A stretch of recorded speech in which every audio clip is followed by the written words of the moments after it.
ഇടതെന്ന് ഏൽപ്പിക്കുന്നത് വലിയ സുന്നത്താണ്.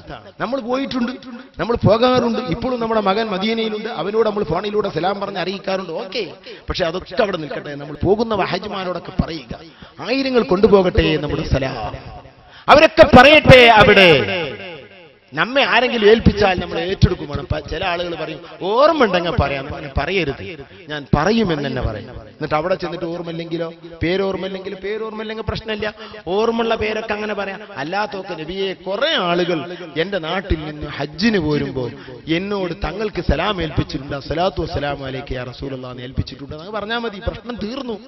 നാം എല്ലാവരുടെ സലാമും ഏറ്റെടുക്കണം. പറയുന്നവർ ആരുടെയെങ്കിലും നാവ് കൊണ്ട് എന്റെ പേര് റസൂലുള്ളാഹിന്റെ അരികിൽ സ്വീകരിക്കപ്പെടട്ടെ എന്ന ഉദ്ദേശത്തിൽ പറയുക. ഏറ്റെടുക്കുന്നവർ, പടച്ചവനെ, കുറെ മുഅ്മിനീങ്ങളുടെ സലാമാണല്ലോ ഞാൻ കൊണ്ടുപോകുന്നത്, അതിൽ മുസ്തഫ നബിക്ക് മഹബ്ബത്തുള്ളവരുണ്ടാകുമല്ലോ, അവരെ സലാം ഞാൻ അവിടെ എത്തിക്കുന്നത് കൊണ്ട് എനിക്ക് അവിടെ സ്വീകാര്യത കിട്ടുമെന്ന മനസ്സും വെക്കുക. എങ്കിൽ രണ്ടു കൂട്ടർക്കും ലാഭമാണ്. എന്റെ നാട്ടുകാരൻ, എന്റെ പരിചയക്കാരനായ അബ്ദുറഹ്മാൻ എന്ന് പറയുന്ന സഹോദരൻ, മദീനയിലേക്ക് പോകുന്ന അല്ലെങ്കിൽ ഹജ്ജിന് പോകുന്ന ഒരു സഹോദരനിക്ക് യാത്ര പറഞ്ഞുകൊണ്ട് വീട്ടിൽ വന്ന് കിടന്നുറങ്ങി. അദ്ദേഹം എന്നോട് പറയുന്നു, ഉറങ്ങുമ്പോൾ മുസ്തഫ നബി തങ്ങൾ എന്റെ അരികിൽ വന്നുകൊണ്ട് എന്നോട് പറഞ്ഞു, അബ്ദുറഹ്മാൻ, നീ നിന്റെ നാട്ടിൽ നിന്ന് എന്റെ അരികിലേക്ക് ആളെ വിട്ടിട്ട് എനിക്കൊരു സലാം നീ കൊടുത്തയച്ചില്ലല്ലോ അബ്ദുറഹ്മാനെ എന്ന് പറഞ്ഞു. ഞാൻ ഉണർന്നു നോക്കുമ്പോൾ 3 മണിയാണ്. ഞാൻ ഓടി അദ്ദേഹത്തിന്റെ വീട്ടിലേക്ക്. അദ്ദേഹം സുബഹി നിസ്കരിച്ചാണ് പോകുന്നത്. സലാം ഞാൻ ഏൽപ്പിച്ചു. അബ്ദുറഹ്മാൻ മരിച്ചുപോയി, അള്ളാഹു ഒരു സ്വർഗമാകട്ടെ. അള്ളാഹുവിന്റെ റസൂലിന് സലാം ഏൽപ്പിക്കണം. ഈ സലാം പറയാൻ മറന്നുകൊണ്ട് ദുൽഹുലൈഫയിലെത്തിയ ഈ സഹോദരൻ കൂട്ടുകാരോട് പറയുന്നു, 4 പേര് ചേർന്നെടുത്തതായ ഒരു വണ്ടി, ഒരു ഒട്ടകം, 10-12 ദിവസങ്ങൾ യാത്ര ചെയ്ത് മക്കയിലെത്തേണ്ട വണ്ടി. ആ വണ്ടിയിൽ ഒരു വ്യക്തിയായ ഇദ്ദേഹത്തിന്റെ കാശ് നഷ്ടപ്പെടാൻ പോകുന്നു, കൂട്ടുകാര് നഷ്ടപ്പെടാൻ പോകുന്നു.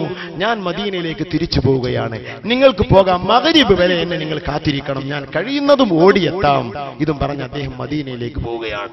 ദുൽഹുലൈഫയിൽ നിന്ന് അന്ന് ആധുനിക വണ്ടികളില്ലാത്ത അക്കാലത്ത് കാൽനടയായി മദീനയിൽ എത്തുമ്പോഴേക്കും മഗ്രിബാവുകയാണ്. തിരിച്ചു വരാൻ മഗ്രിബിന് പോയിട്ട് അവിടെ എത്തുമ്പോൾ തന്നെ മഗ്രിബാവുകയാണ്. നിസ്കാരം കഴിഞ്ഞ് റസൂലുള്ളാഹിക്ക് സലാം ഏൽപ്പിച്ചിട്ട് സങ്കടം വരികയാണ്. കൂട്ടുകാർ പോയി, കാശില്ല, ഇനി എങ്ങനെയാണ് മദീനയിലെത്തുക, എങ്ങനെയാണ് മക്കയിലെത്തുക, എങ്ങനെയാണ് ഹജ്ജിനെത്തുക, എനിക്ക് പറ്റിയ കൂട്ടുകാരന് കിട്ടുമോ, വണ്ടി കിട്ടുമോ? ഈ വേവലാദികൾ മനസ്സിൽ വന്ന് മാനസികമായി തകർന്നുകൊണ്ട് മദീന പള്ളിയിൽ അദ്ദേഹം കിടന്നുറങ്ങുകയാണ്. ഉറങ്ങുമ്പോൾ അല്ലാഹുവിന്റെ റസൂൽ വരുന്നു. എന്നിട്ട് വിളിക്കുന്നു, യാ അബൽ വഫാ, യാ അബൽ വഫാ, അബുൽ വഫാ എന്ന് എന്നെ വിളിച്ചു. ഫഖുൽതു ലസ്തു ബി അബുൽ വഫാ യാ റസൂലല്ലാഹ്, എന്റെ പേര് അബുൽ വഫാ എന്നല്ല നബിയേ. വീണ്ടും പറഞ്ഞു, യാ അബുൽ വഫാ, നബിയെ എന്റെ പേര് അബുൽ വഫാ എന്നല്ല. വീണ്ടും പറഞ്ഞു, യാ അബുൽ വഫാ, നബിയെ എന്റെ പേര് അബുൽ വഫാ അല്ല. അപ്പോൾ അബുൽ വഫ എന്നൊരു പേരുണ്ട്, അതിനൊരു അർത്ഥവുമുണ്ട്. അർത്ഥം എന്താണ്? എന്ത് ഏറ്റെടുത്താലും പൂർത്തിയായി നടത്തുന്നവൻ എന്നൊരു അർത്ഥമുണ്ട്. ആ അർത്ഥത്തിലാണ് നബി വിളിക്കുന്നത്.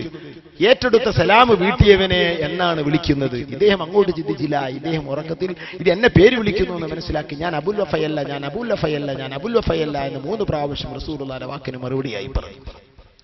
ഇത് പറഞ്ഞപ്പോൾ റസൂലുള്ള പറയുന്നു, നീ അബുൽ വഫ തന്നെയാണ്, നീ അബുൽ വഫ, നീ ഏറ്റെടുത്തത് പൂർത്തിയാക്കുന്നവനായതുകൊണ്ടല്ലേ കൂട്ടുകാര് നഷ്ടപ്പെട്ടിട്ടും നീ ദുൽഹുലൈഫയിൽ നിന്ന് ഇങ്ങോട്ട് വിഷമം താണ്ടിക്കൊണ്ട് വന്നത്, നീ കരാറുകൾ പൂർത്തിയാക്കി വിട്ടുന്നവൻ തന്നെയാകുന്നു. ഉടനെ ഇദ്ദേഹത്തിന് അത് ഓർമ്മയാവുകയാണ്. ഉറക്കത്തിലല്ലേ ഇദ്ദേഹം റസൂലുള്ളാഹിനോട് പറഞ്ഞു, നബിയെ എന്റെ കൂട്ടുകാർ പോയി, 12 ദിവസം വണ്ടി കിട്ടിയാൽ തന്നെ 10-12 ദിവസം വരുന്ന ആ ദുർഘടം പിടിച്ച യാത്രയിൽ ഒത്ത കൂട്ടുകാരെനിക്കില്ല, വണ്ടിക്ക് കാശെനിക്കില്ല, ഞാൻ ആകെ വിഷമത്തിലാണ് നബിയെ. റസൂലുള്ള പറയുന്നു, എഴുന്നേൽക്കുക. ഞാൻ എഴുന്നേറ്റ് നിന്നു. എന്റെ 2 തോളം കൈയും റസൂലുള്ളാഹിന്റെ കൈ കൊണ്ട് പിടിച്ചു എന്നെ അങ്ങനെ പൊക്കുകയാണ്. എന്നിട്ട് അവിടെ വെച്ചു. ഞാൻ ഉണർന്നു നോക്കുമ്പോൾ വാനഫിൽ ഹറമി ശരീഫിൽ മക്കീ, ഞാൻ മക്കയിലെ ഹറമിലാണ്, മദീനയിലല്ല. എന്റെ മുമ്പ് യാത്ര ചെയ്ത കൂട്ടുകാർ ദിവസങ്ങൾക്ക് ശേഷമാണ് എത്തുന്നത്. ഈ രൂപത്തിൽ അയിമ്മത്ത് ധരിച്ച ചരിത്രങ്ങൾ 1 അല്ല 2 അല്ല 10 അല്ല 100 അല്ല. ഏത് പട്ടണത്തിനും നബിയിലേക്ക് കൈ കാണിച്ചാൽ ഫലമുണ്ടായിരിക്കും. എത്ര സംഭവം. മകളെ കല്യാണം തീരുമാനിച്ചിട്ട് കാശില്ലാതെ വിഷമിച്ച ഒരു വലിയ പണ്ഡിതനെ സഹായിച്ചത് കാണാം. ഇമാം നബഹാനി തന്റെ ഷവാഹിദുൽ ഹഖിൽ ഉദ്ധരിക്കുന്നു ആ സംഭവം. നമ്മൾ ആരോടും പറയില്ല, നമ്മൾ ആരോടും ചെയ്യൂല. എന്റെ ഒരു പരിചയക്കാരൻ അല്ലാഹുവിന്റെ റസൂലിന്റെ അരികിൽ ചെന്ന് പറഞ്ഞു, എനിക്കൊരു സാലിഹായ പെണ്ണിനെ തരണം നബിയേ. ഒരു ചെറുപ്പക്കാരൻ റസൂലുള്ളാഹി തങ്ങൾ മദീനയിൽ നിന്ന് സ്വപ്നത്തിൽ കാണിക്കുന്നു, ഒരു പെണ്ണിനെ കാണിച്ചു കൊടുക്കും. നല്ല സുമുഖിയായ ഒരു പെണ്ണ് നാട്ടിൽ വരുന്നു. ആ പെണ്ണിനെ കിട്ടോളം അദ്ദേഹം നടന്നു. ആ പെണ്ണിനെ കല്യാണം ചെയ്തു. ഉമ്മമാരെ, നിങ്ങൾ പഠിക്കണത് അല്ലാഹുവിന്റെ റസൂലിന്റെ ഇത്തിബാഅ് നിങ്ങൾ നഷ്ടപ്പെട്ടു പോയി. നിങ്ങളുടെ ശരീരത്തിൽ ധരിച്ചതായ വസ്ത്രങ്ങൾ നിങ്ങൾ ഔറത്ത് മറക്കാത്തതായി പോയി. എങ്ങനെയാണ് മുസ്തഫ നബിയോട് നിങ്ങൾക്ക് ബന്ധമുണ്ടാവുക? നാട്ടിൽ വന്നു. അദ്ദേഹം ഈ പെണ്ണിനെ കല്യാണം ചെയ്തു. കല്യാണം ചെയ്ത ശേഷം ഈ പെണ്ണുമായി സംസാരിച്ച കൂട്ടത്തിൽ നോക്കുമ്പോൾ അല്ലാഹുവിന്റെ റസൂലിന് ദിവസേന 1000 സ്വലാത്ത് ചൊല്ലുന്ന പെണ്ണാണത്. ആ പെണ്ണിന്റെ ചിത്രമാണ് മദീനയിൽ നിന്ന് കാണിച്ചു കൊടുത്തിട്ടുള്ളത്. എന്താണ് അവസ്ഥ? എന്റെ ഒരു സുഹൃത്ത് എന്നോട് പറഞ്ഞു, ചാലിയത്ത് വന്നിട്ട്, ഞാൻ ഒരു ക്യാൻസർ പിടിച്ച സുഹൃത്താണ്, ഒരു മദ്രസ മുഅല്ലിമായിരുന്നു. അദ്ദേഹം 2 വർഷം ജോലി ചെയ്ത് ഗൾഫിൽ നിന്ന് വയറുവേദന വന്ന് നാട്ടിൽ വന്നു.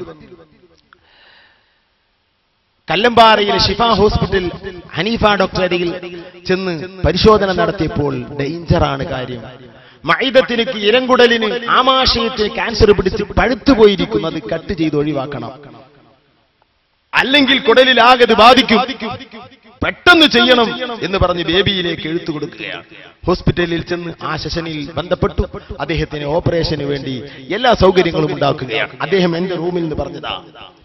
എല്ലാം ചെയ്തു, സ്കാനിങ്ങുകളൊക്കെ എടുത്തു, എല്ലാ ഡോക്ടർമാരും ഒത്തുപോയി. അല്ലോ, വളരെ വിഷമം പിടിച്ച കേസാണ്, രക്ഷപ്പെടാൻ പ്രയാസം. എങ്കിലും ഓപ്പറേഷൻ ചെയ്യൽ നിർബന്ധം. ഈ നിർബന്ധത്തിന് വഴിപ്പെട്ട് രേഖകളൊക്കെ ശരിയാക്കി വീട്ടിലേക്ക് തിരിച്ചു വന്നു അദ്ദേഹം.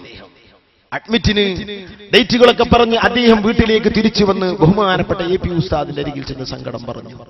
ബഹുമാനപ്പെട്ട ഉള്ളാൾ തങ്ങൾ പാപ്പാന്റെ അരികിൽ ചെന്ന് സങ്കടം പറഞ്ഞു. ആ 2 പേരും ഇഷ്ഖുർ റസൂൽ കൊണ്ട് മനം നിറഞ്ഞവരാണ്.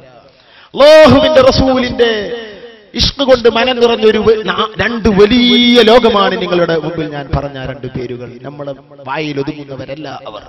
വല്ല വെറുപ്പും നമ്മുടെ മനസ്സിൽ അവരോട് വന്നുപോയാൽ അത് വലിയ അപകടമായിരിക്കും എന്ന് മാത്രമാണ് എനിക്ക് പറയാനുള്ളത്. നമ്മുടെ ഈമാനിനോട് ബാധിക്കുന്നത്. രാഷ്ട്രീയ ഭ്രാന്തി പിടിച്ച് നാം അവിടുത്തോട് വെറുപ്പ് മനസ്സിൽ വെക്കരുത്. വലിയ ഔലിയാക്കളാണവർ. ഈ നിർത്തം നിന്ന് സാലിഹീങ്ങളായ ആളുകളുടെ അനുഭവങ്ങൾ മണിക്കൂർ കണക്കിൽ